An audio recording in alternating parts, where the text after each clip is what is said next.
हमारी जो ज्योतिष शास्त्र है, जब हम उसको अपने गुरु के माध्यम से सीखने जाते हैं, खासकर किसी वैदिक आचार्य, किसी ब्राह्मण से, तो वो पहली शर्त भी ये रखते हैं कि अगर ज्योतिष को सीखकर प्रोफेशनल वे से लोगों के साथ आपने करना है, उनको बताना है उनका राहु कैसा, केतु कैसा, मंगल कैसा, शनि कैसा, शुक्र कैसा, तो आपको हर महीने गंगा जी का स्नान भी करना पड़ेगा, नहीं तो ज्योतिषी तबाह बर्बाद हो जाता है। आपको बहुत सारे लोगों को शायद पता हो इस बात का, हो सकता है ना भी पता हो। ज्योतिषी ही तबाह बर्बाद हो जाता है। क्यों? ये सीधा सीधा ईश्वर के संविधान में, ईश्वर के बनाए हुए नियमों में जब उपाय बताता है ज्योतिषी, तो अड़ंगा डाल देता है। या तो खाली ज्योतिष बताई जाए कि 100 एंड 100 तारीख है, इस तारीख में आपकी शादी हो सकती है, 100 एंड 100 तारीख है, इस तारीख में आपका तलाक हो सकता है, 100 एंड 100 तारीख है, इस तारीख में बच्चा होगा, चाहे वो 10 साल बाद हो। उपाय नहीं बताए जाएंगे। या तो वो ज्योतिष है। जब फिर बात रेमेडीज की शुरू होती है कि भैया ये नारियल को ऐसे कर दो, पीले लड्डू को ऐसे कर दो, लाल लड्डू को ऐसे कर दो, तो फिर उसका जो भार होता है, भार, वो सारा ज्योतिषी के सिर पे चढ़ता है। और उसका खुद हवन करना, करवाना, पढ़ना, पढ़ाना, गंगा जी का स्नान स्वयं करना और दूसरों को प्रेरित करके करवाना, ये पहला नियम है ज्योतिष सीखने का, अगर प्रोफेशनल वे से लोगों को रेमेडीज बताई जाती है। अगर ये नहीं पूरा होता तो ज्योतिषी महाराज का भी कल्याण हो जाता है, धीरे धीरे वो भी डूब जाते हैं, वो भी डूब जाते हैं। इसलिए ध्यान रखिए, जो ये चर्चा शुरू हुई है ना देवगुरु बृहस्पति की, इस चर्चा के साथ और कई धीरे धीरे कड़ियाँ जुड़ती हैं, हमारे अंदर ज्ञान ही बढ़ती हैं, हमारे अंदर फ़ायदा ही देती हैं, हमें नुकसान तो देती नहीं है। अगर बीच में शुक्र की बात सुन ली आपने, बीच में चंद्रमा की बात सुन ली आपने, सच्चा मोती किसको ग्रहण करना, किसको नहीं ग्रहण करना, आपको परफेक्ट एस्ट्रोलॉजर ही बता सकता है। अगर आपने बस स्टैंड वाली किताब से पढ़ लिया, या इधर उधर के फालतू आजकल के इतना वीडियोस घूमते हैं, मैं देखता रहता हूँ विदाउट लॉजिक, वो एस्ट्रोलॉजी नहीं है, विदाउट लॉजी है, और सच्चे मोती पहन लिए, तो मुझे पता है फिर ये क्या से क्या कर देता है। तो ये बृहस्पति महाराज का ज्ञान है, बृहस्पति महाराज का ज्ञान। ये ज्ञान जितना बिखरेगा, जितना फैलेगा, जितना प्रचार होगा, जितना प्रसार होगा, उतना ही लाभ होगा। इसलिए चाहे सच्चा मोती हो, चाहे गंगा जी का जल हो, चाहे केसर का तिलक हो, उन्हें कैसे प्रयोग करना है, कैसे उपयोग करना है, कैसे धारण करना है, ये सारा सीखना पड़ेगा। विशेषकर जल के विषय में आप ज़रूर ख्याल रखें। अगर हम हर की पैड़ी से जल भर के लाते हैं, तो उसको एक खास अवधि में उसका सेवन कीजिए, उससे स्नान कीजिए, अपने घर में छींटा दीजिए। कोई भी पाठ करते हैं, मंत्र करते हैं, उस केनी में से जल निकालिए, कटोरी में रखिए, उसको घर में क्या करेंगे आप? लोग कहते हैं हमारे भाई इतने इतने सालों का पड़ा हुआ था। कोई फ़ायदा नहीं है भैया, कोई फ़ायदा नहीं है उस बात का। उसको यूज़ कीजिए। हनुमान चालीसा पढ़ते हैं तो कटोरी रख लीजिए, जब चालीसा पूरा हो जाता है उसमें फूंक मार दीजिए, सारी वाइब्रेशन कैच कर लेगा। खुद पीजिए, बच्चों को पिलाइए, उसका छींटा दे दीजिए। भागवत का मंत्र पढ़ते हैं भगवान विष्णु का, तो रखिए, तो फायदा है, तो फायदा होता है प्रभु के चरणों से लाया हुआ उनका चरणामृत लाने का। केनियों में बंद करके रख के तो कोई फायदा नहीं होगा।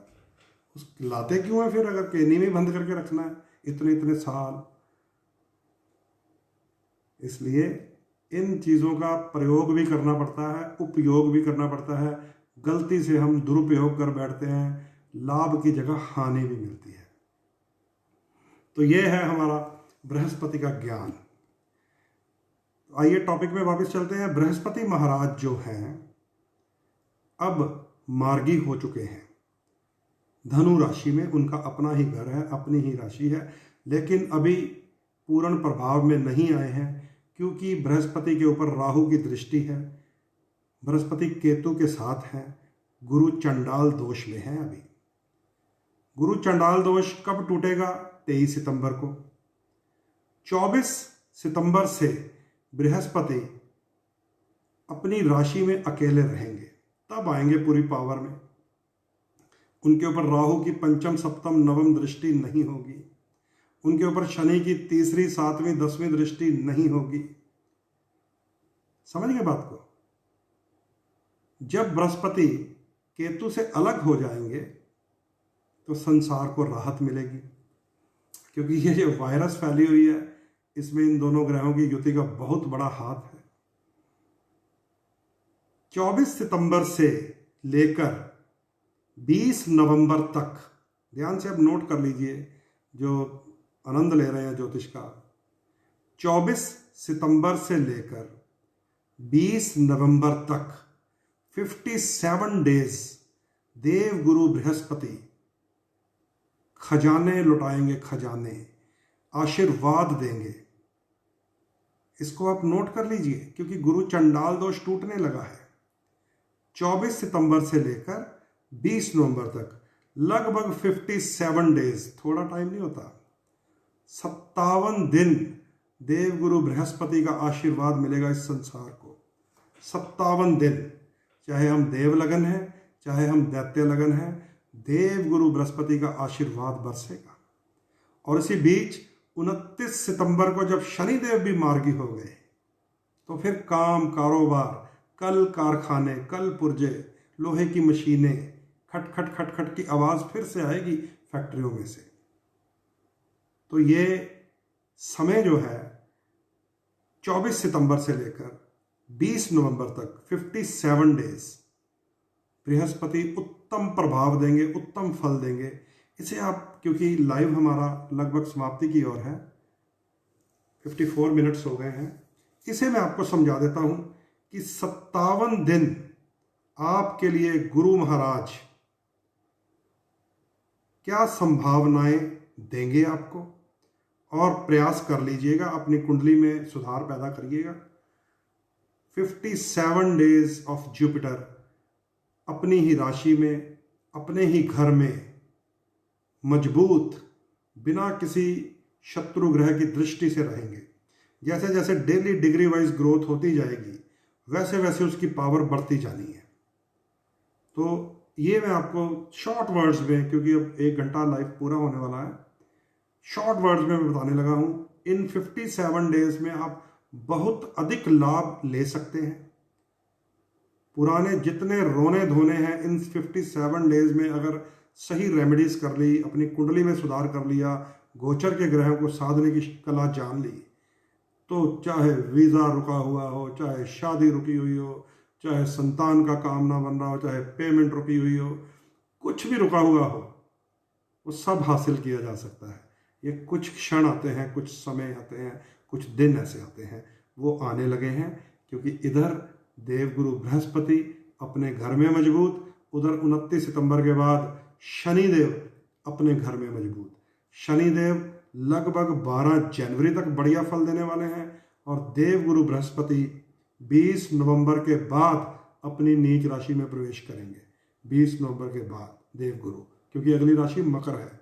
जब तक धनु में है, इन 57 दिनों में किस्मतें पलट सकती हैं। आइए मैं आपको बता देता हूं, मेष से लेकर मीन लगन तक किस भाव को ये आशीर्वाद से सरोबार करने वाले हैं देवगुरु। मेष अगर आपका लगन है तो धनु राशि आपके भाग्य स्थान में रहेगी, भाग्य उत्तम हो जाएगा। जब भाग्य उत्तम हो जाता है ना, तो किसी भी कार्य में हाथ डाल लीजिए, सफलता मिल जाती है, मनोवांछित फल मिल जाते हैं, या फिर भाग्य के बल से आपकी अपनी मनोकामना अपने आप पूरी होगी। केवल आप तो है ही, आपका भागेश देवगुरु है, आपको केवल बृहस्पति के भक्त बनना है, वीरवार के व्रत करने हैं। आप लगाइए केसर का तिलक, क्योंकि आपके नवमेश नवम स्थान में है। आप पहनिए पुखराज, आप पहनिए पीली टी शर्ट, आप येलो ऑरा अपने आसपास रखिए। मेष लगन वाले आपके भाग्य को उत्तम फल देंगे। 57 डेज हैं आपके पास, 24 सितंबर से लेकर 20 नवंबर तक। अपनी बेसिक कुंडली में जरूर सुधार कर लीजिएगा। अगर वहाँ गुरु ग्रह नीच हुए, अस्त हुए, चंडाल दोष में हुए, तो ये फल न्यून रह जाते हैं। वृष लगन को बात बता रहा हूं, आपके अष्टम भाव में गुरु शुभ होंगे। देखिए, आठवां घर जिसको अशुभ माना जाता है, लेकिन गुरु वहां पर शुभ प्रभाव देंगे क्योंकि अपनी ही राशि के हैं। तो अष्टम भाव को मिस्टीरियस हाउस कहा जाता है, और अष्टम भाव से देवगुरु बृहस्पति की दृष्टि आपके विदेश के घर पे, आपके धन के घर पे और आपके सुख स्थान भूमि वाहन पे पड़ेगी। इधर बृहस्पति शुभ और किसी गुप्त तरीके से, क्योंकि आठवां भाव होता है गुप्त, मिस्ट्रिकल, जैसे मान लीजिए कोई जद्दी जायदाद मिलनी थी, मिल गई, या बहुत साल पहले कोई फॉर्म भर के रखा छोड़ा था किसी कंपनी का, अब आपको मिल जाएगा वहां से फल। किसी ने वीज़ा अप्लाई किया होगा, खासकर स्टूडेंट्स बहुत रुके पड़े हैं, उनको वीज़े मिल सकते हैं क्योंकि विदेश के 12वें घर के ऊपर शुभ दृष्टि डाल रहे हैं। तो अष्टम भाव से सडन गेन मिलेंगे इन 57 डेज से वृष लगन वालों को।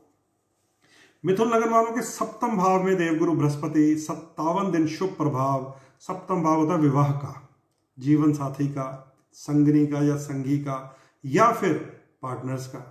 तो बहुत उत्तम योग मिलेगा। जो लोग अविवाहित हैं उनके लिए विवाह का योग बनेगा। जो पहले से ही विवाहित हैं उनके घर में सुख शांति का वास होगा।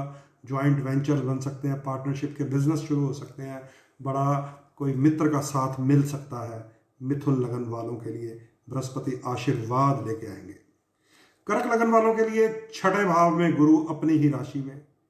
यहाँ पे थोड़ा सा समझना पड़ेगा, पेट में परेशानी दे सकते हैं, मोटापा आ सकता है, लेकिन कर्क में बैठकर सीधा द्वितीय स्थान यानी कि धन स्थान को बल देंगे, आपके दशम यानी कि कर्म स्थान को बल देंगे, और यहाँ पर भी बैठकर आपके 12th हाउस को बल देंगे। तो आपके हाथों से कोई शुभ खर्चा हो सकता है, धन की आमदनी बढ़ सकती है, व्यापार बढ़ सकता है, लेकिन चर्बी का ध्यान रखिएगा, लीवर का ध्यान रखिएगा, कोलेस्ट्रॉल का ध्यान रखिएगा, क्योंकि अपने ही भाव में, छठे भाव में वृद्धि कर देंगे क्योंकि अपनी राशि में है।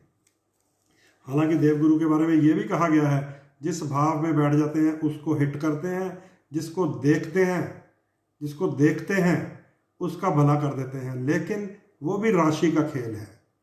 और ये बड़ा जरूरी है कि कुंडली में अगर बृहस्पति केतु या राहु के साथ शत्रु राशि में छठे भाव में हो, फिर ये जो मैं बोल रहा हूँ एक कान में डालिए, दूसरे से निकाल दीजिए।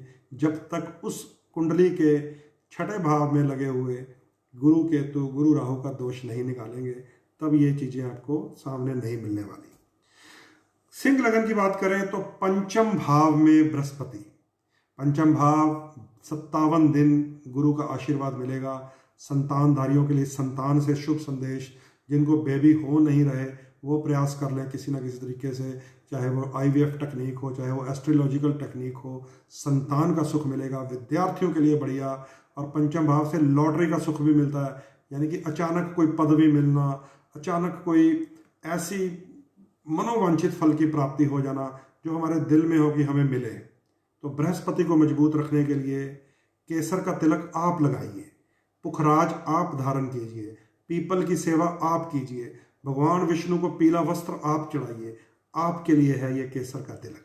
जो सिंह लगन वाले हैं, इन 57 दिनों में मनोवांछित फल की प्राप्ति के लिए गुरु महाराज की सेवा में जाइए, अपने गुरु की सेवा में जाइए, ब्राह्मण की सेवा में जाइए, किसी बुजुर्ग की सेवा में जाइए, तो आपको ये लाभ प्राप्तियां होंगी। हाँ, कुंडली में अगर दोष हुआ तो ये लाभ प्राप्तियां रह भी सकती हैं। कन्या लगन वालों के लिए चौथे भाव में देवगुरु बृहस्पति 57 दिन रहेंगे। 57 डेज जब सुख स्थान में, हाउस ऑफ कंफर्ट्स में गुरु रहेंगे। 57 दिन कन्या लगन वालों को मैं ये बता रहा हूं।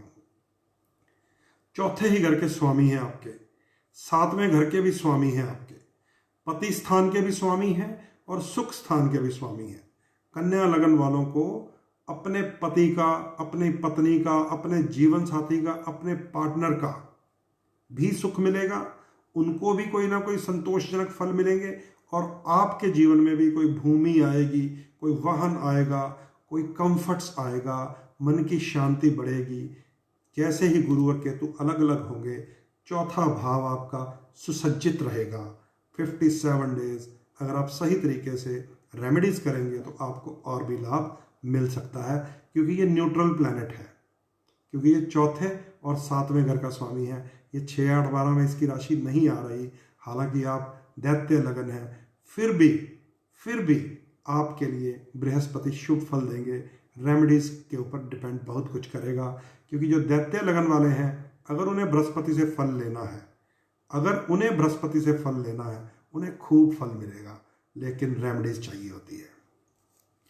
तुला लगन की बात करें तो तृतीय स्थान में देवगुरु, तीसरे भाव में जब गुरु आते हैं तो बड़े बड़े ऐसे लोगों से मुलाकात होती है जिसको कहते हैं कोई ऊंचा रिच आदमी, कोई पॉलिटिशियन, कोई मतलब ऐसे ऐसे लोगों का सहयोग मिल जाता है जो सपने में भी नहीं सोचा होता। तीसरे गुरु यानी कि पराक्रम के घर में गुरु, तुला लगन को बता रहा हूं। और सीधी दृष्टि कहां जाएगी? आपके लाभ स्थान पे और आपके भाग्य स्थान पे सीधी दृष्टि सप्तम भाव पे भी जाएगी। तो ये सप्तम दृष्टि, पंचम दृष्टि और नवम दृष्टि सातवें घर को सुसज्जित कर देगी, जहां से नए बिजनेस किए जा सकते हैं, विवाह का योग पैदा कर देंगे। जो अविवाहित लोग हैं, इनकम में बढ़ोतरी पैदा हो जाएगी, भाग्य खुल जाएगा। तुला लगन जिनके लिए हालांकि देवगुरु बृहस्पति षष्ठेश भी होते हैं, रोग शत्रु भी दे सकते हैं, लेकिन यहाँ पे उपाय होता है कि कैसे इसकी डोनेशन की जाती है, कहाँ की जाती है, कैसे लाभ लिया जाएगा। गाय को पीली चीज खिलाइएगा, गऊ को पीली चीज खिलाइएगा, तुला लगन वालों को लाभ मिलेगा। तो जो केसर का तिलक है वो आप लोगों के लिए नहीं है, ना कन्या के लिए ना तुला के लिए, वो तो कर्क लगन के लिए है, वो तो सिंह लगन के लिए है, वो तो मेष लगन के लिए है, वो तो वृश्चिक, धनु और मीन लगन के लिए है, आप लोगों के लिए नहीं है। कर्क लगाए, सिंह लगाए, मेष लगाए, वृश्चिक लगाए, धनु लगाए, मीन लगाए, लेकिन तुला लगन वाले गौ माता को पीली चीजें खिलाएं, तो ये 57 डेज आपके लिए खजाने खोल देंगे गुरु ग्रह। वृश्चिक लगन, बृहस्पति धन स्थान में है, लेकिन केतु के साथ होने के कारण आपको कोई धन लाभ नहीं दे रहे हैं, कोई प्राप्ति नहीं दी है पिछले गोचर में। लेकिन जैसे ही केतु अलग हो जाएगा वृश्चिक लगन वालों के लिए, धन का स्वामी धन में, धनेश धन स्थान में, बहुत बड़ा योग होता है ये। Second Lord is in the second house, धन की प्राप्ति होगी, वाणी में और मधुरता आएगी, कुटुंब से और भी साथ मिलेगा, बिछड़े संगी साथी परिवार के लोग फिर से मिलन हो जाएगा आपका। बृहस्पति सेकंड हाउस में, केसर का तिलक तो लगाए ही लगाए, जीभ पर भी लगाए, क्योंकि ये सेकंड हाउस है। मास्क लगाना पड़ता है तो येलो यूज करें, और बल मिल जाएगा सेकंड हाउस को, क्योंकि सोने का दांत चलाना तो बड़ा महंगा है, पीला मास्क लगा लीजिए। लेमन शेड का मास्क मिलता है, हल्का पीला, जैसे पुखराज के अंदर कलर होता है, वो लगा लीजिए, तो आपको पता चलेगा वृश्चिक लगन वालों को कि पीले रंग का प्रभाव मुख पर आ जाए, केसर जीभ पे लग जाए तो कितना शक्तिशाली होता है। तो 57 डेज धनेश धन स्थान में, कुटुंब से लाभ मिलेगा, पिछड़े हुए संगी मिल जाएंगे, चाहे वो पारिवारिक दोस्त हों या परिवार के सदस्य हों, आपको खूब लाभ होंगे। केसर का तिलक मस्तक पर भी लगाएं, नाभि पर भी और जीवा पर भी, ये बीच में सुषुम्ना होती है, इसको प्योर कर लीजिए, ये वृश्चिक लगन के लिए लाभकारी है। अब धनु लगन की बात करते हैं। धनु लगन जिनके तो लगन में ही है गुरु और केतु की युति, हालांकि परेशानी दे रही है, लेकिन 24 सितंबर से गुरु ग्रह अपने घर में अकेले बैठेंगे, पूरा राज करेंगे, और 57 डेज रहेगा 20 नवंबर तक। और क्या चाहिए, बताने वाली कोई बात ही नहीं है, पूरा माथा ही पीला कर लीजिए केसर के साथ। नाम, यश, इज्जत, पैसा, सम्मान की प्राप्ति धनु लगन वालों के लिए लिखा है, क्योंकि लगन में गुरु, मस्तक पे स्वयं बृहस्पति का वास। तो पीले फूल लगाइए अपने घर में, गेंदे का फूल हो या अन्य कोई पीला फूल हो, उनको जल देकर और फलित कर लीजिए ताकि बृहस्पति का वास हो। पीपल महाराज को हल्दी की चुटकी डालकर जल अर्पण कीजिए ताकि बृहस्पति शुभ हो। गुरुवार का व्रत कीजिए, क्योंकि धनु लगन वालों के लिए लगन में गुरु, पंचम औलाद का सुख, सप्तम पति का सुख, नवम भाग्य का सुख, त्रिकोण भी शुभ हो जाएगी, लगन पंचम नवम भी, और पति का सुख भी बढ़ेगा। केवल वीरवार का व्रत कीजिए, पुखराज धारण कीजिए, पीले वस्त्र पहनिए, केसर का तिलक आप लगाइए। तो धनु लगन वालों के लिए तो ये लॉटरी के समान है। मकर लगन की बात करने जा रहे हैं अब, जिनके लिए बृहस्पति नीच का प्रभाव दे देते हैं, लेकिन 12वें घर में शुभ राशि में, शुभ प्रभाव में, कोई राहु की युति नहीं, कोई केतु का साथ नहीं। तो 12वां भाव जो होता है वो होता है खर्चे का घर, होता है विदेश का घर, वो हॉस्पिटल का भी होता है, जेल यात्रा के भी होता है, इसको भूलिएगा मत। लेकिन जब शुभ ग्रह का शुभ प्रभाव 12वें घर में मिलेगा तो किसी शुभ कार्य पे खर्चा करवा देंगे, जैसे किसी घर के बनाने में, किसी गाड़ी के खरीदने में। क्यों? क्योंकि सीधी चौथे घर पे दृष्टि होती है, भूमि और वाहन पे। नई गाड़ी का योग, नए घर का, नए प्लॉट का, नई कंस्ट्रक्शन पे खर्चा 12वें घर के बृहस्पति करवा सकते हैं। केवल 57 डेज, 57 डेज आपके पास ऐसे हैं। अगर आपको उपाय करना आ गया गुरु का, क्योंकि गुरु बड़ा खतरनाक होता है मकर लगन वालों के लिए, अगर आपको उपाय करना आ गया तो आपके 57 डेज बृहस्पति आशीर्वाद लेके आ रहे हैं। विदेश की यात्रा भी संभव है, विदेश की यात्रा, क्योंकि 12th हाउस को विदेश का घर कहा गया है। यहाँ पे वो नुकसान नहीं करेंगे, वहाँ यहाँ पे कोई लीगल ट्रबल नहीं देंगे, कोई जेल थाना नहीं दिखाएंगे, क्योंकि बृहस्पति अपने घर में है। कोई राहु के साथ नहीं होंगे, केतु के साथ नहीं होंगे। 24 नवंबर से 20 नवंबर तक टेक्निक इसकी एस्ट्रोलॉजर के पास होती है, उसे आप जाने। पहले अपनी कुंडली दिखाएं, उसमें अगर गुरु वीक हुआ, उसमें अगर गुरु ऐसी स्थिति में हुआ तो ये गोचर न्यून फल देता है, अधिक फल नहीं दे पाता। कुंभ लगन की बात करने जा रहा हूं। कुंभ लगन वालों के लिए बृहस्पति 11वें घर में है, जिसे इनकम का घर कहा जाता है, फाइनेंशियल स्टेटस का घर कहा जाता है। लेकिन पिछली मई से क्या, उससे भी पहले से बिल्कुल घर में बंद होकर बैठना पड़ता है, बिल्कुल ठप होकर बैठना पड़ा, क्योंकि ये गुरु चंडाल दोष में है। गुरु ग्रह केतु के साथ चंडाल दोष में आपने झेला है, लेकिन अब यही बृहस्पति, हालांकि आप भी दैत्य लगन है, गुरु ग्रह देव राशि के स्वामी हैं, पर कुंभ लगन वालों को एक बात बता दूं, गुरु ग्रह आपके जहां लगन के स्वामी हैं, वहां जहां आपके लाभ के स्वामी हैं, वहां धन के भी स्वामी हैं, क्योंकि गुरु की दूसरी मीन राशि आपके सेकंड धन हाउस में आती है और गुरु की धनु राशि आपके इनकम के घर में आती है। तो न्यूट्रल प्लैनेट हुआ आपके लिए बृहस्पति। तो ये 57 डेज आपके लिए फिर सोर्स ऑफ इनकम बनाएंगे गुरु। बृहस्पति आपको लाभ देने की स्थिति में आ गए हैं। 24 तारीख के बाद समझ लीजिए, इसको सेट कीजिए, अपनी कुंडली में देख लीजिए, गुरु नीच तो नहीं, वक्री तो नहीं, अस्त तो नहीं, राहु केतु के साथ चंडाल दोष में तो नहीं, पितृ दोष में तो नहीं, उसका सुधार कीजिए। उसके बाद इस बृहस्पति से खूब लाभ आप ले सकते हैं उपाय के माध्यम से। तो कुंभ लगन वालों, पहले अपनी कुंडली को चेक कर लीजिए, फिर न कहिएगा ये छोटा सा पीरियड आया और आकर ऊपर से निकल गया और हम छत पे जाके जहाज देखते रह गए, हो गया हो गया हो गया हो गया हो गया, ऐसे जाएगा गुरु। अब अंत में बात करेंगे मीन लगन वालों की, जिनके स्वामी ही बृहस्पति होते हैं। मीन लगन वालों के लिए लगन के स्वामी भी बृहस्पति और आपके कर्म स्थान दशम के स्वामी भी बृहस्पति, पिता के स्थान के स्वामी बृहस्पति, बॉस के स्थान के स्वामी बृहस्पति, सरकार के घर के स्वामी भी जुपिटर होते हैं, बृहस्पति होते हैं। तो मीन लगन वालों को भी पिछले कई महीनों से काम काज में लॉक लगा हुआ था, क्योंकि लॉकडाउन में तो हम हैं ही हैं, लेकिन जिन लोगों के 10वें घर में केतु या राहु घुसा हो, उन्हें तो खास ताला लग जाता है, उन्हें तो खास निकाला मिल जाता है।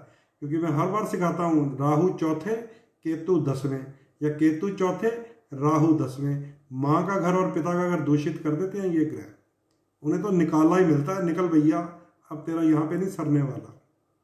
अब यहाँ से केतु निकल जाएगा, केतु निकल जाएगा जो आपको भगौड़ा बना रहा था, भगा रहा था, क्योंकि केतु पैर है। कर्म स्थान में अगर केतु आ गया तो मैं हमेशा अपने क्लाइंट को सलाह देता हूं, कभी भी कुर्सी पर बैठ के काम मत करना, कभी भी कुर्सी पर बैठ के काम मत करना। अगर केतु दशम में हो, मार्केटिंग जॉब ढूंढ लेना। केतु चाहता है तुम चलो, तुम तुरो, तुम फिरो, तुम बस सड़क पे रहो, अब आइटम दिखाने जाओ, पास कराने जाओ, पेमेंट लेने जाओ, सैंपल देने जाओ, टैची हो तुम्हारे हाथ में, बैग हो तुम्हारे पास। दशम भाव का केतु ये चाहता है, और बड़े सक्सेसफुल हो जाते हैं वो लोग जिनके दशम भाव में केतु हो और वो मार्केटिंग की जॉब में हो, सड़क की जॉब में हो, पेमेंट कलेक्शन की जॉब में हो, सैंपल सप्लाई करने की जॉब में हो। लेकिन दशम भाव केतु और बंदा बैठ जाता है अपने ऑफिस में कुर्सी के ऊपर जमकर, परेशानियां इतनी आएंगी, उसके कुलीग्स उसको तंग करेंगे, उसका बॉस तंग करेगा, घर जाएगा पिता तंग करेगा। पहली निशानी, पहला रूल है कि चौथे घर में राहु, 10वें घर में केतु, या चौथे घर में केतु 10वें घर में राहु, माता पिता को चाहिए अपने उस बच्चे की लाइफ को पहले से ही मैनेज कर दे कि इसकी पढ़ाई हॉस्टल में हो, इसकी कमाई दूसरे शहर में हो, इसकी शादी तीसरे शहर में हो, ये जाकर विदेश में बस जाए। तब जाकर चौथे और 10वें घर में राहु केतु वाले को शांति मिलती है, अन्यथा मिलती नहीं है, मिलती नहीं है। याद रख लीजिए, ये मकर और कुंभ आप दोनों के लिए बृहस्पति हालांकि एंटी प्लैनेट है, क्योंकि आप दैत्य श्रेणी है, वो देव श्रेणी है, समझ गए। और ये जो बात अब मीन लगन की कर रहा हूं, इनके लिए लगन के ही स्वामी है। तो लगन के स्वामी, दशम के स्वामी, दशम भाव में 24 सितंबर से लेकर 20 नवंबर तक एकदम स्ट्रांग होने लगे, एकदम बढ़िया होने लगे, तगड़े होने लगे। कितना तगड़ा फल देंगे, पिता से लाभ दे देंगे, पिता से कोई प्राप्ति भी दे देंगे, कुछ लेना है तो ले लीजिएगा, किसी रजिस्ट्री पे साइन सीन करवा लीजिएगा, ठीक है, क्योंकि अब पिता दयाल होने वाले हैं। बॉस से प्रमोशन ले लीजिएगा, क्योंकि आप तो लगन का स्वामी। आपके पीपल के पौधे लगाइए, कितना पीपल के पौधे, पीले फूलों के पौधे गुरु के आश्रम में, भगवान के मंदिर में, विष्णु जी के मंदिर में येलो फ्लावर्स लगाइए। जितना येलो फ्लावर्स लगाएंगे उतना ही कर्म को बल मिलेगा, पैसा आएगा आपके जीवन में, शक्ति बढ़ जाएगी। और उधर से जैसे ही शनि ग्रह मार्गी हो जाने हैं 24 सितंबर से 29 सितंबर से, तो ये तो आपका कर्म का स्थान है, वो इनकम का घर है। तो जितने भी प्रॉपर्टीज के साथ रिलेटेड काम है, लोहे के काम है, मशीनों के काम है, उनसे भी फिर फायदे होने शुरू हो जाने हैं। तो वेट है अभी हमें एक 29 सितंबर की, कि जिस दिन शनि देव भी आशीर्वाद देंगे। एक अब हमें वेट है कि राहु केतु घूमने लगे हैं 23 सितंबर को, 24 से फिर बृहस्पति में बल आ जाएगा। तो मीन लगन वालों, आप केसर का तिलक लगाएं, आप येलो कपड़ा पहने, आप येलो चीजें ग्रहण करें, आप भगवान विष्णु के मंदिर में पीले वस्त्र चढ़ाएं, आपके लिए ये केसर का तिलक है। तो इस बात को आप समझ लीजिए कि मैंने मेष से लेकर मीन लगन तक आपको बता दिया है। हालांकि अपने लाइफ को मैंने लंबा कर लिया है, 1 घंटा 15 मिनट का हो गया है। यूट्यूब वाले बड़े परेशान होते हैं फिर मेरे से, वो कहते हैं यार 10-10 मिनट का चढ़ाया करो, 1-1 घंटे का एपिसोड बना रहे हो आप। तो ये इसको पार्ट करके मैं करूँगा, 2 एपिसोड बना देंगे इसके। तो ये 24 नवंबर से सितंबर से लेकर 20 नवंबर तक के 57 डेज जुपिटर बहुत लाभ देने की स्थिति में आएगा। उसके बाद 29 सितंबर से लेकर 12 जनवरी तक शनिदेव बहुत बढ़िया स्थिति में आने वाले हैं। इन चीज़ों को आप थोड़ा सा समझ लीजिए, सीख लीजिए, जान लीजिए, कैसे कैसे इनसे फल लेना है, फायदा लेना है, ये जान लीजिए। आपको बहुत लाभ होने वाला है, बहुत फायदा होगा। बीच में एक मंगल अभी वक्री है, उसका ध्यान रखिएगा। मंगल खराब है अभी, मंगल वक्री है। मंगल वक्री लड़ाई झगड़ा, प्रोवोक करना, आपको कोई चुंडी लगाना, कोई सुई चुभोना, ऐसी कोशिशें करेंगे लोग। अगर आप उनमें उलझ गए मंगल के जाल में, क्योंकि वो ब्लड प्रेशर को कभी हाई कर देगा, कभी लो कर देगा, क्योंकि भाई वक्री होना है, कभी मार्गी होना है, कभी आपके शरीर को खारिश पैदा करेगा, कभी इरिटेशन पैदा करेगा, कभी एक्स्ट्रा गर्मी पैदा करेगा। मंगल अभी वक्री है। तो जितना आप शांत स्वभाव में चले जाएंगे, जितना आप सामने वाला आपको टक्कर मारे, थोड़ा साइड पे हो जाए, वो उधर जाके गिरेगा। सामने वाला आपको गाली निकाले, आप मुंह उधर कर लो, उसको वापस जाके मिल जाएगी। तो वक्री मंगल का खेल यही है कि सामने वाला 100 बार प्रवोक करेगा, 100 बार चुंडी मारेगा, 100 बार सुई मारेगा। लेकिन मैंने आपको बताया था, हनुमान जी का शांत रूप हो, फोटो हो ऐसी जिसमें भगवान राम की स्तुति कर रहे हो, वो सामने रख लीजिएगा जब भी आपको कोई प्रवोक करे। क्योंकि मंगल इतनी बड़ी अग्नि है, मेष वाले और वृश्चिक वाले, उनको कोई प्रवोक करे फिर उनको वो खाता है, खाकर उसको भस्म कर देता है। और ऐसा भस्म कर देता है, पर उसमें सारा टाइम वेस्ट होता है, फिर वो झगड़े की तरफ चला जाता है।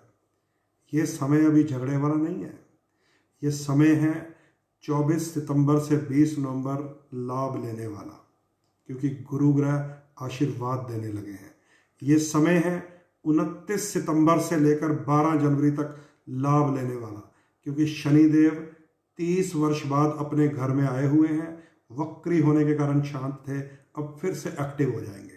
केवल मंगल ग्रह के उकसावे में नहीं आना है आपको। हालांकि चाइना और भारत एक दूसरे को आमने सामने खड़े हैं, बिल्कुल थोड़ा सा गैप रह गया है। 12 जनवरी के बाद वहाँ नाटक बहुत बड़ा हो जाएगा, ये भी मुझे पता है, इसको भी आप नोट कर लीजिए। तो ये वक्री मंगल जब होता है, चाहे आप देव लगन हो चाहे दैत्य लगन हो, लाल रंग की चीज़ें जो खटास में हो, दूषित हो, खट्टापन आ जाए, लाल रंग की चीज़ें, 2 चीज़ें मेरे पास स्पेशल हैं। एक है मसर साबत, जिनको खराब मंगल कहा गया है, वो गरीबों में बांटते रहिए, चिड़ियों को, पंछियों को, जानवरों को, चाहे देव लगन है, चाहे दैत्य हैं, चाहे वृश्चिक है, चाहे मेष है। एक है टमाटर दान करना, क्योंकि वो खट्टा भी है और लाल भी है। बांटें, लंगरों में दे दें, गरीब को दे दें, गाय को खिला दें।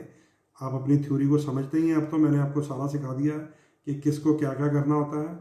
खट्टी लाल चीज़ बांटना, साबत मसर की दाल को दूषित मंगल, खराब मंगल, बद मंगल कहा गया है, वो बांटते रहिए, क्योंकि 14 नवंबर तक मंगल अभी वक्र अवस्था में रहेंगे। 14 नवंबर तक, इससे आपको बड़ा बच के निकल जाना है। गाड़ी से गाड़ी टकरा जाए, तो मैं विदेश गया था, है ना, मैंने देखा लोग ऐसे नहीं कोशिश करते कि उससे पहले मैं निकल जाऊं, वो अपनी गाड़ी रोकते हैं, सामने वाले को कहते हैं, देखो वो जब वो निकलता है तो वो ऐसे थैंक यू करके जाता है। ये इंडिया में ट्रेंड ही नहीं है, हमारे यहाँ पे ये ट्रेंड ही नहीं। देखो मंगल क्या कर देगा, फिर अमंगल कर ही नहीं सकता, दंगल कर ही नहीं सकता। यहाँ पे कहते हैं अच्छा वो उधर से गाड़ी में पहले मैं निकालूंगा, वो कहता मैं निकालूं, धड़म करके टक्कर हो जाती है, हो गया मंगल का दंगल।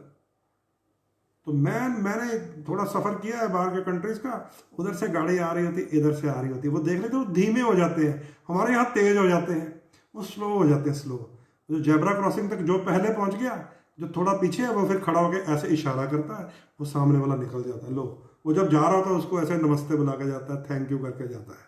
कितना आनंद आता है, कितना आनंद आता है। हम देखते हैं वो उधरों आ रहे हैं, जगराओं पुल तो मैं इधरों जा रहे हैं, मंजू सिंह में तो ठा करके टक्कर मार देते हैं। क्या मतलब है? कोई मतलब नहीं है, कोई मतलब नहीं है। मंगल के दंगल से जितना बचेंगे, टाइम वेस्ट नहीं होगा, एनर्जी वेस्ट नहीं होगी, मनी वेस्ट नहीं होगा। मतलब समझ लीजिए इस बात को। लाल खट्टी चीज, लाल रंग की वो चीज जिसका कलर लेस हो जाए, उसको कहते हैं मंगल खराब है। वो सबसे इजी चीज है साबत मसूर की दाल और खट्टा लाल टमाटर। ये आपने बांटना है, बांटते रहिए, वैसे भी बांटते रहा कीजिए। मंगल ठीक भी हो जाए तब भी बांटते रहा कीजिए, क्योंकि ये नेगेटिव मंगल को ठीक रखता है। वैसे ही रूटीन में ले आइए, सारे जाने मेष से लेकर मीन तक। जब भी कभी लंगर हो, कोई गरीब सामने आ जाए, उसको खट्टी लाल चीजें बांट दिया कीजिए। समझे? जैसे संतरे की टॉफियां मैं बताता रहता हूँ, वो बांटा करिए बच्चों में। वो हम सब कर सकते हैं, मैं भी कर सकता हूँ, क्योंकि मेष से लेकर वृश्चिक, मीन, सबके लिए मंगल खराब हो जाए उल्टा और नुकसान दे देता है। तो ये जो मैंने बताया ना, उधर से गाड़ी आ रही है, इधर से स्लो हो जाओ, उसको देख के तुम स्लो हो जाओ, उसको जा निकल भैया, देखो फिर क्या आनंद आएगा। तो मंगल को दंगल से बचने के लिए आपको इग्नोर पॉलिसी में जाना पड़ेगा। मूर्ख के मुंह कभी मत लगिएगा। कोई आपको उकसाए, कोई आपको प्रवोक करे, अरे बकवास करिए जा, बस ऐसे करके निकल जाइए, देखिए फिर आनंद आएगा। और बजरंगबली की वो शांत रूप की प्रतिमा या फोटो ले लें और श्री राम रक्षा स्तोत्र का पाठ करें। श्री राम जय जय राम, इस मंत्र को बांध लीजिए, कभी भी नुकसान नहीं करेंगे आपके बजरंगबली। मंगल क्रोध में तो आ सकता है, क्योंकि हनुमान जी को क्रोध आता है तो रावण की लंका भस्म हो जाती है। तो वो क्रोध ना सहना पड़े, राम जी का नाम लीजिएगा, आनंद लीजिएगा। और ये जो 57 दिन का खेल मैंने आपको बताया बृहस्पति का, इसको कैसे लाभ लेना है, ये आपकी राज आपकी कुंडली में है, मेरे पास नहीं है। अभी किसी ने लिखा था मकर वाले क्या उपाय करें, कुंभ वाले क्या करें, वो भेद आपकी कुंडली में है। आपकी कुंडली में बृहस्पति कहाँ है, वो जब आपका एस्ट्रोलॉजर देखेगा वो आपको बता देगा, वो आपको बता देगा कि आपको बृहस्पति को किस प्रकार ट्यून करना है। क्योंकि कईयों को हम बताते हैं कि अगर आप दैत्य लगन के हैं तो बृहस्पति की वस्तुएं गाय को खिला दीजिए पीली, जैसे पपीता खिला दीजिए, केला खिला दीजिए, पेठा खिला दीजिए, लड्डू खिला दीजिए, ताकि वो शुक्र में कन्वर्ट हो जाए। अब आपकी कुंडली में अगर शुक्र खराब हुआ तो वो काम खराब हो जाएगा। वो आपकी कुंडली में भेद होता है, इसलिए मैंने यहाँ नहीं बताया। देव लगन वालों को तो मैं खुल के बता रहा हूँ कि पीपल का पौधा लगाइए, पीले फूल लगाइए, केसर का। दैत्य लगन वालों को मैंने उपाय क्यों नहीं बताए? इसलिए नहीं बताया क्योंकि वो भेद आपकी कुंडली में है। उसमें दो तरह ट्यून कर सकते हैं हम उसे, या तो उसकी एनर्जी डाइवर्ट करेंगे शुक्र में गाय को खिलाकर। दो तरह की स्थिति हमें बनानी पड़ सकती है दैत्य लगन वालों के लिए। या तो उसकी एनर्जी को ट्रांसफॉर्म करेंगे गोबर में कि वो शुभ शुक्र हो जाए, या फिर आशीर्वाद की स्थिति में जाना पड़ेगा। कैसे? जैसे संत को, गुरु को, महात्मा को, ब्राह्मण को, अपने पंडित को, अपने कुल पुरोहित को, अपने राज ज्योतिषी को पीली वस्तु भेंट करके, ध्यान से समझ लीजिए, ये सारा खेल मैं आपको त्रिक स्थानों में सिखा चुका हूं, वैसे आप भूल जाते हैं। पीली वस्तु भेंट करेंगे। मान लीजिए छठे घर में है बृहस्पति, किसको बताया था मैंने? कर्क लगन को बता रहा हूं मैं। छठे घर का स्वामी छठे में ही है, तो मैंने क्या बोला था? कोलेस्ट्रॉल का ध्यान रखिएगा, लीवर का ध्यान रखिएगा, मोटापा बढ़ा सकता है। तो क्या करना है आपने? क्योंकि वो तो छठे घर में है, शत्रुता बढ़ा सकता है। आपको कुल पुरोहित को, ब्राह्मण को, गुरु को, भगवे वस्त्र वाले साधु को उसी की पीली चीजें भेंट कर देनी है। तो भैया कैसे वो आपका नुकसान करेगा? करेगा ही नहीं, क्योंकि वो ट्यून हो जाएगा, आशीर्वाद दे देगा। ऐसे ही वृष लगन वालों को मैंने बताया था 8वें घर में है, मिस्टीरियस हाउस में, मृत्यु स्थान में। अगर ऐसा लगे कि नुकसानकारी है तो पीली वस्तुएं किसी ऐसे इंसान को भेंट कीजिए जिसका साधु स्वभाव हो, जिसको आप गुरु जी कहते हो, जिसको आप आचार्य जी कहते हो, टीचर जी कहते हो। ये दैत्य लगन के उपाय हैं, लेकिन भेद कुंडली में होता है। अगर तो आपकी कुंडली में शुक्र बढ़िया हुआ तो हम कहेंगे सीधा सीधा पीली चीजें गौ माता को खिलाइए, इसने शुक्र बन जाना, आपको डबल डबल फायदा देगा। अगर शुक्र खराब हुआ तो हम उधर नहीं भेजेंगे, फिर कहेंगे भैया पीली को ट्यून ही कर लो, किसी संत महात्मा के चरणों में जाके बैठ जाओ, अपने गुरु को, अपने एस्ट्रोलॉजर को, अपने टीचर को, अपने गाइड को, अपने ब्राह्मण को, अपने कुल पुरोहित को आशीर्वाद लेने के लिए तो पीली वस्तुएं भेंट कर दो, देखो आपके लिए वो ट्यून हो जाएगा। अब आपके कोई बुजुर्ग हों, आपके पिता हों, दादा हों, टीचर हों, गुरु हों, अध्यापक हों, आपसे मान लीजिए नाराज हों, है ना, आप जाएं कि दादाजी मैं आपके लिए ये पीला बहुत बढ़िया शॉल लेके आया हूँ, बहुत ज़बरदस्त है, अब सर्दियाँ भी आने वाली हैं, ये लीजिए। तो वो क्या कहेंगे? आपको गाली नहीं निकालेंगे, तो कहेंगे लिया बेटा तू आज बड़ा कमाल हो गई है, आज तू ही मेरे लिए गिफ्ट ले आया। और ज़्यादा खुश करना है तो सबसे ज़्यादा खुश करना हो बुजुर्गों को या गुरुओं को या संतों को, तो पीली चीज़ क्या होती है? सोने की छोटी सी अंगूठी। ये लिखा है शास्त्रों में भी, ठीक है। अपने दादाजी को दीजिए, अपने टीचर को दीजिए जिसने आपको पढ़ाया है, लिखाया, इस काबिल बनाया, अपने गुरु को दीजिए, अपने फादर को दीजिए, छोटी सी गोल्ड की प्यारी सी चीज़ दे दीजिए, कोई लॉकेट दे दीजिए, कोई छल्ला दे दीजिए। तो बृहस्पति को बृहस्पति की चीज़ देकर ट्यून करके आशीर्वाद ले लीजिए। एक दे देंगे ना, एक सारी उम्र की इन्वेस्टमेंट है, वो भूलेगा नहीं, वो आपका पिता है, वो आपका दादा है, वो आपका बाबा है, आपका गुरु है। एक गिफ्ट कर देंगे ना ऐसा, सबको दिखाएगा ये मेरे बेटे ने दिए, ये मेरे बेटे ने दिए, ये मेरे पोते ने दिए।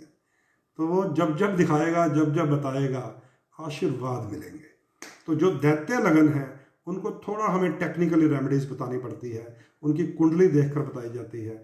जो देव लगन वाले हैं उन्हें वो तो पीली चीज़ों को स्ट्रॉन्ग कर ही सकते हैं, लेकिन वो भी अगर ध्यान रखें कि उनकी कुंडली में भी बृहस्पति राहु या केतु के साथ 6, 8, 12 में है, तो पहले वो नेगेटिविटी वाले उपाय कर लें, फिर इसको तेज कर लें, तगड़ा कर लें, तो कमाल हो जाएगा, फिर तो और भी बढ़िया हो जाएगा। ठीक है, तो ये 57 दिन है दोस्तों, 24 सितंबर से लेकर 20 नवंबर तक, 24 सितंबर से लेकर 20 नवंबर तक देवगुरु बृहस्पति हर एक के लिए, चाहे मैं हूं, चाहे आप हो, चाहे आपका लगन कन्या हो, चाहे मिथुन हो, चाहे दैत्य हो, चाहे देव हो, सबके लिए सुंदर प्रभाव लेके आ रहे हैं। देवगुरु बृहस्पति वीरवार का दिन, गुरुवार का दिन, गुरु महाराज के चरणों में जाने का दिन, मंदिरों में माथे टेकने का दिन होता है। तो वीरवार का दिन इसको आप खूब प्रयोग कीजिएगा, लाभ लीजिएगा, अपने जीवन में सफलता की प्राप्ति कीजिएगा। आपके लिए आनंद भरी स्थिति पैदा कर देंगे, क्योंकि अब ये राहु केतु के चंगुल से बचे रहेंगे। आपकी कुंडली में अगर हुआ राहु केतु, उसको पहले ठीक करवाइएगा। तो ये है दोस्तों, आज का लाइव थोड़ा लंबा हो गया, लेकिन मैं इसलिए लंबा बोल रहा हूँ क्योंकि इसको मैं 2 पार्ट करूँगा। 2 पार्ट करके ही अब मैं यूट्यूब पे जा पाऊँगा, क्योंकि ये 1.5 2 घंटे का लाइव जब मैं अपलोड करता हूँ तो मैं खुद भी बाउंड हो जाता हूँ, वो रेंडरिंग होती रहती है, चढ़ता रहता है उसके ऊपर।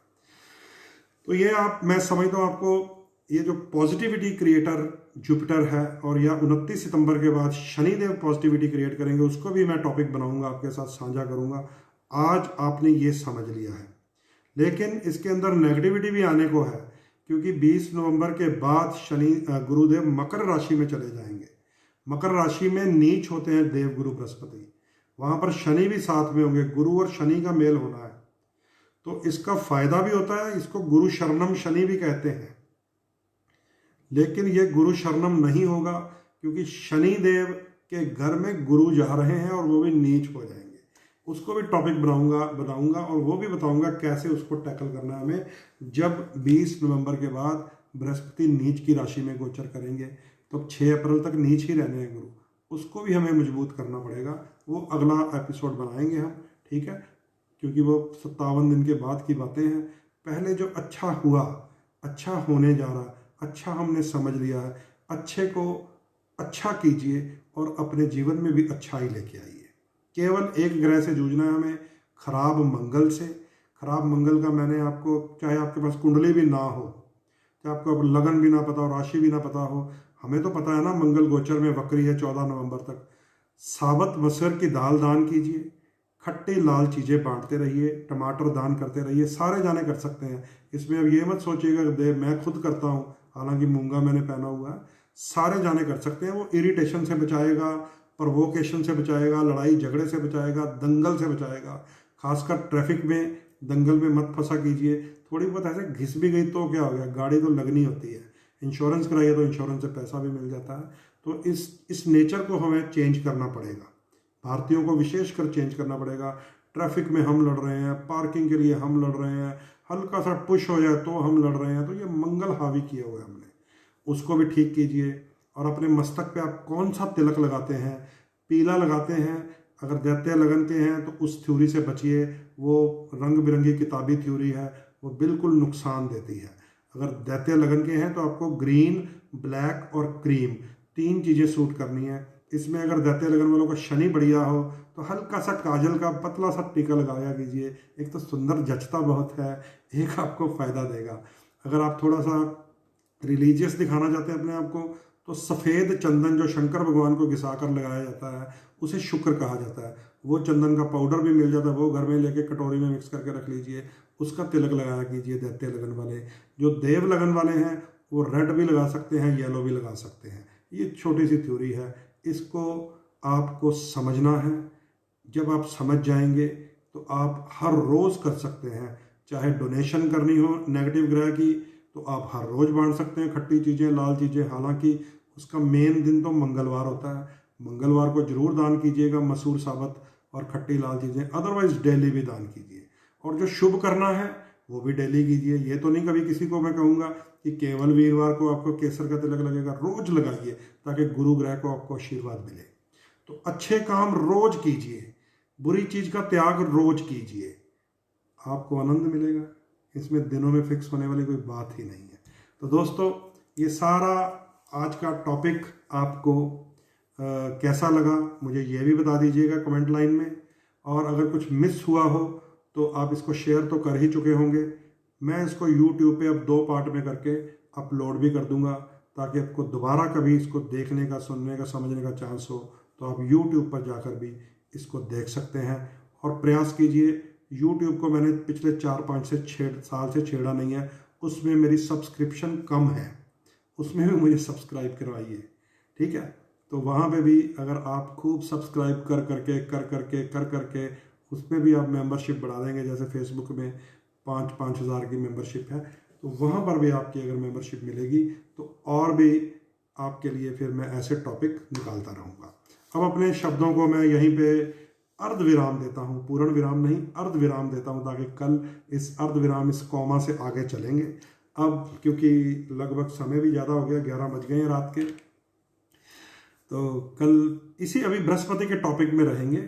कल आपको बृहस्पति की बातें, बृहस्पति के रहस्य और भी बताएंगे, क्योंकि बृहस्पति अगर वरदान देता है, अगर आशीर्वाद देता है, तो श्राप भी देता है। ये याद रख लीजिए, जितनी कथाएं पढ़ेंगे, जितने श्राप दिए हैं वो भी तो बृहस्पति ने, साधुओं ने, महात्माओं ने ही दिए हुए हैं। तो बृहस्पति को छेड़ोगे, बृहस्पति को तंग करोगे, बृहस्पति को उकसाओगे, तो वो मारता नहीं है किसी को, वो गाली भी नहीं देता गंदी, वो सामने वाला निकाल सकता है, वो यहाँ से अंदर से एक श्राप निकाल देता है, वो श्राप फिर भस्म कर देता है। और खासकर जिसके जीभ में केसर हो, और मेरे जैसे इंसान के सेकंड हाउस में ही बृहस्पति हो, मेरे मुंह से निकल जाता है ना जब किसी के लिए उल्टा पुल्टा, ये अंदर से निकल जाती है बद्दुआ, तो वो थोड़े दिनों में नजर आता है कहीं सड़क पे, अखबार में फोटो, और नीचे कहीं कटा फटा हुआ। इसलिए बचा कीजिए, बृहस्पति वरदान भी देता है तो श्राप भी देता है। इस टॉपिक को अभी कल भी आपके साथ साझा करूंगा, क्योंकि जुपिटर के अभी और भी गूढ़ रहस्य हैं, आपको मैं बताता जाऊंगा। ठीक है, अब आपसे इजाज़त ले रहा हूँ, कल आपसे फिर मिलेंगे। नीचे आपके कमेंट्स बहुत आ रहे हैं, इसको ध्यान से मैं समझूंगा, सोचूंगा। और आज का भी एक शिकार है, मैंने देख लिया था, जिसको मैंने उसी टाइम ब्लॉक कर दिया था, उसको सदा के लिए ब्लॉक करेंगे, और उस थोड़े दिनों बाद उसका हशर आपको पता चल जाएगा आने वाले समय में, जो आज का हमारा शिकार है। ठीक है, इजाज़त दीजिए, नमस्कार, जय श्री राम, सत श्री अकाल।